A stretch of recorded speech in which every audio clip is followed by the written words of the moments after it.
Meus seguidores do YouTube, bem-vindo ao canal Milton Ricardo Gonçalves de Lima, canal específico que fala da Palavra de Deus. Aqueles que me seguem, que sejam bem-vindos mais uma vez a escutar a mensagem da parte do Senhor. E aqueles que ainda não são inscritos, que vocês possam estar fazendo um convite, mandando link, falando ao colega de trabalho, ao vizinho, ao amigo, ao familiar, que o Senhor tem uma mensagem para a sua vida, uma mensagem para a sua vida espiritual, para que você possa entender a profecia do Senhor para a sua igreja. Vamos falar de um tema muito importante hoje, um tema muito polêmico também, que cada um entende do seu modo, entende da sua maneira, mas na verdade nós devemos entender o que a Bíblia nos fala sobre a Páscoa, que é que ela nos diz que é verdadeiramente a Páscoa para as nossas vidas. Vou colocar agora aqui uma mensagem da parte do Senhor para todos, e vocês coloquem depois um joinha, ok? E toque no sininho, para que vocês possam estar sempre recebendo as mensagens, sempre quando nós colocarmos as mensagens aqui, vocês estejam recebendo. Bíblia, no livro do Êxodo, capítulo 12, versículos do 5, capítulo 12, versículos do 5 ao 11. Leiamos a palavra do Senhor. O cordeiro será sem defeito, macho, de 1 ano. Podereis tomar um cordeiro ou um cabrito, e o guardareis até o 14º dia deste mês, e todo o ajuntamento da congregação de Israel o imolará no crepúsculo da tarde. Tomarão do sangue e o porão em ambas as ombreiras e nas vergas das portas, nas casas em que o comerem. Naquela noite comerão a carne assada no fogo, com pães asmos e ervas amargas a comerão. Não comereis do animal nada cru, nem cozido em água, porém assado ao fogo, a cabeça, as pernas e a fressura. Nada deixareis dele até pela manhã. O que, porém, ficar até pela manhã, queimá-lo-eis. Desta maneira o comereis, lombos cingidos, sandália nos pés e cajado na mão. Comê-lo-eis à pressa, é a Páscoa do Senhor, louvado seja o nome do Senhor Jesus. Meus queridos, o livro do Êxodo, ele foi escrito no ano mais ou menos 1447 a.C.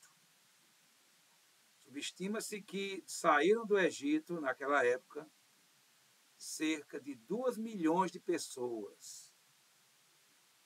O livro do Êxodo fala da saída do povo de Israel do Egito.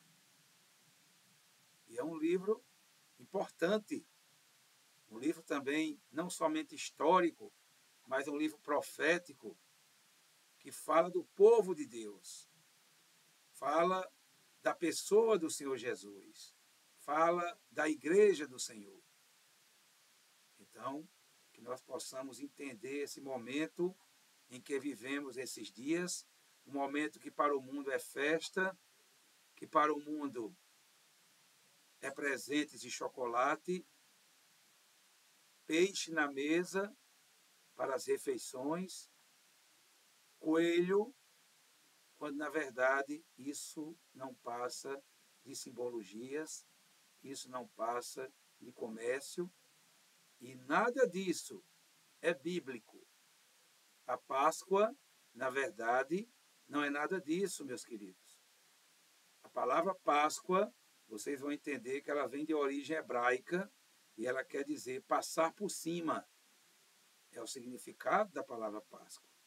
A Páscoa ela não tem nada a ver com coelho, com chocolate, com ovo, com peixe, nada a ver. A Páscoa, o Senhor disse que era a saída do povo de Israel do Egito. E a palavra Páscoa quer dizer passar por cima. E a gente vai entender agora, profeticamente, que a primeira Páscoa, ou as primeiras Páscoas da época, apontava para a vinda do Messias. A Páscoa ela existe desde a época de Abraão, milhares e milhares de anos atrás. Mas foi verdadeiramente no Egito aonde a Páscoa apontava profeticamente para a vinda do Messias, para a vinda do Senhor Jesus, para a vinda do nosso Salvador. Então, meus amados, o versículo 5 começa dizendo: o cordeiro será sem defeito, macho, de 1 ano, e podereis tomar um cordeiro ou um cabrito. Meus amados, aqui fala da pessoa do Senhor Jesus. Tipologicamente, esse cordeiro, sem mácula, sem mancha, de 1 ano, fala tipologicamente da pessoa do Senhor Jesus. Vejam vocês que lá nos evangelhos, quando o Senhor ele é batizado, João Batista diz: eis o Cordeiro de Deus, aquele que tira o pecado do mundo. Então Jesus foi o Cordeiro eterno que veio a esse mundo para ser sacrificado, para derramar seu sangue inocente por mim e por você. Na época do Egito, o cordeiro apontava para a vinda de Jesus. E os guardareis até o 14º dia deste mês, e todo o ajuntamento da congregação de Israel o imolará no crepúsculo da tarde. Vejam vocês que o Senhor orientou para que o cordeiro fosse morto no finalzinho da tarde, no crepúsculo da tarde, no pôr do sol, onde ali acabava o dia e começava a vir o período da noite. Tomarão do sangue e o porão em ambas as ombreiras e nas vergas das portas, na casa em que o comerem. Meus amados, isso profeticamente fala da salvação do homem.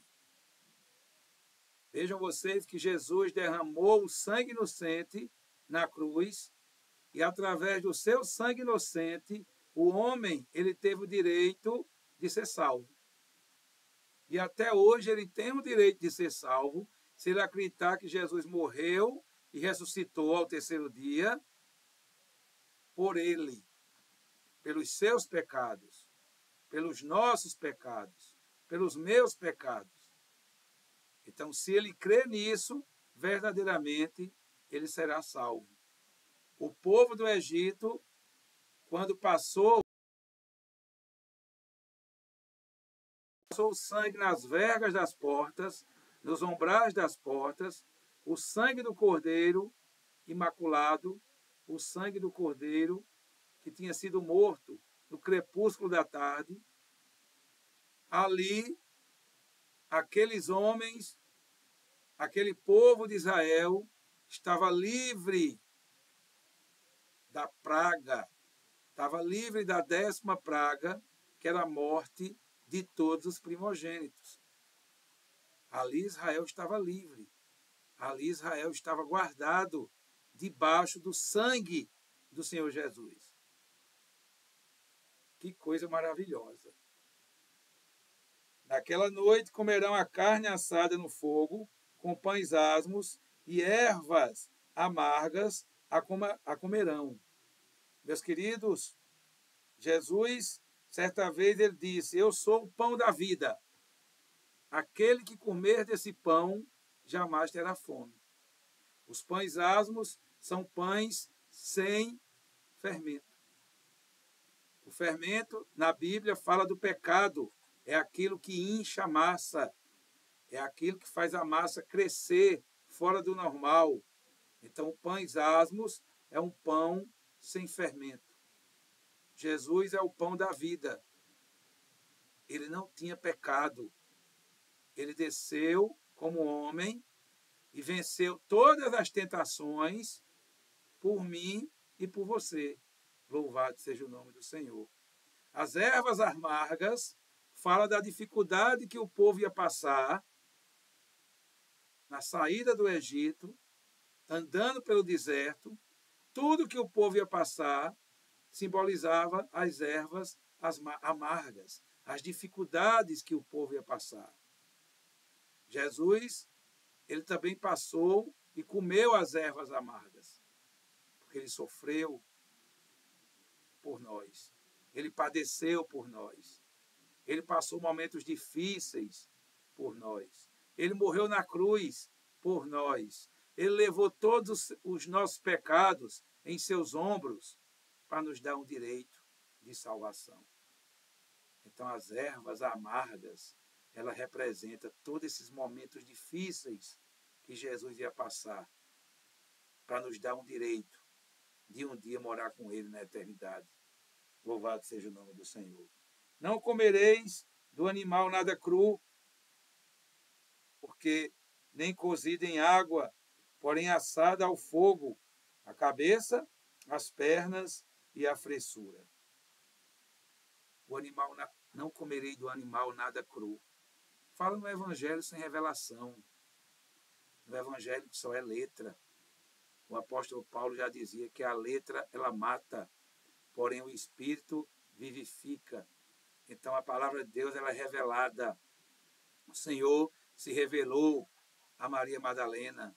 O Senhor se revelou à mulher samaritana. O Senhor se revelou a Lázaro.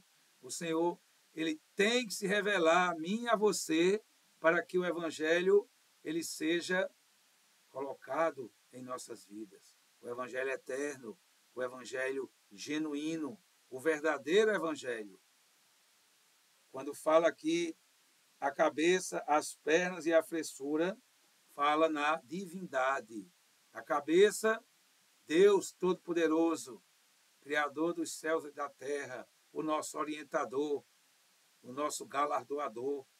Quando fala das pernas, Jesus, ele é o caminho, ele é a verdade e ele é a vida. E as fressuras, fala do Espírito Santo, que é aquele que nos abençoa, que nos orienta, que nos protege hoje desse mundo mau até a volta do Senhor Jesus. É aquele que leva nossas orações ao Pai com gemidos inexprimíveis. Nada deixareis dele até pela manhã. O que, porém, ficar até pela manhã, queimá-lo-eis. Desta maneira o comereis lombos cingidos, sandália nos pés e cajado na mão. Comê-lo-eis à pressa. Essa é a Páscoa do Senhor. Então isso, meus queridos, é o verdadeiro significado da Páscoa. O povo de Israel saiu livre do Egito, venceu o deserto, chegou à terra prometida, a terra que mana leite e mel, e viveu uma vida regrada, uma vida aos pés do Senhor. Isso representava tipologicamente hoje a igreja fiel. A igreja fiel que espera hoje a vinda do seu Salvador para morar nas mansões celestiais e viver uma eternidade com os mártires da igreja, com os entes queridos e com a divindade. Louvado seja o nome do Senhor. Que nós possamos, nesse momento, analisar essa mensagem e entender a verdadeira essência da Páscoa para nossas vidas. E até a próxima oportunidade, se assim Deus nos permitir. Louvado seja o nome do Senhor.